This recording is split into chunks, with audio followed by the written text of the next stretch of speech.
I believe that having been dropped into the middle of a war zone at age 21, it impacted my entire life because I was covering the death of people my age or slightly older or much older on a daily basis. There was a gallows humor in sometimes about it with people like Danny Sotomayor or Robert Ford or Ron Sable or other people that I took their photos of. I can visualize them without needing these photos, because often they would say, you know, this is the one I want you to use for my obituary, Tracy. I took a lot of people, a lot of men, mostly men, and took that job so seriously because nobody else was covering their lives. Nobody else was writing their obituaries. I said in the back in that essay in '83, I don't want to write obits unless they're about education. And to write somebody's obit is the greatest honor I ever do. I just wrote one 3 weeks ago for Rala Klepek with Owen Keenan.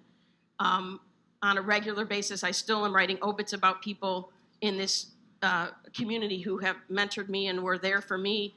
I'm dying of all different sorts of things now.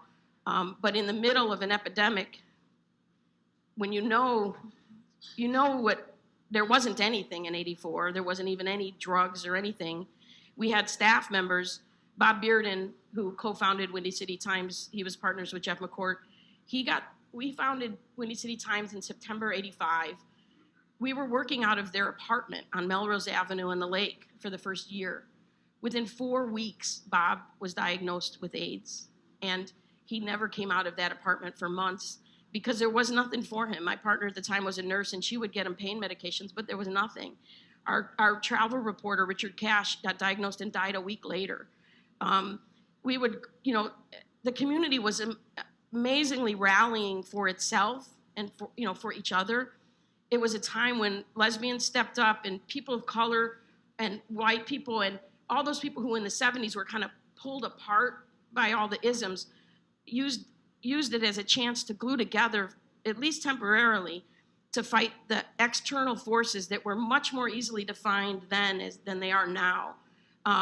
So it was a heady time, as they say. It was a time of hope and fearlessness and resilience that we're kind of in now again, certainly on women's access to abortion and healthcare, and LGBT marriage isn't a given. So in many ways, it just has been a through line that these stories had to be told. Maybe many more people are telling those stories now, but they're not telling all the stories, and they're certainly not telling it from all the angles that I still see are out there missing.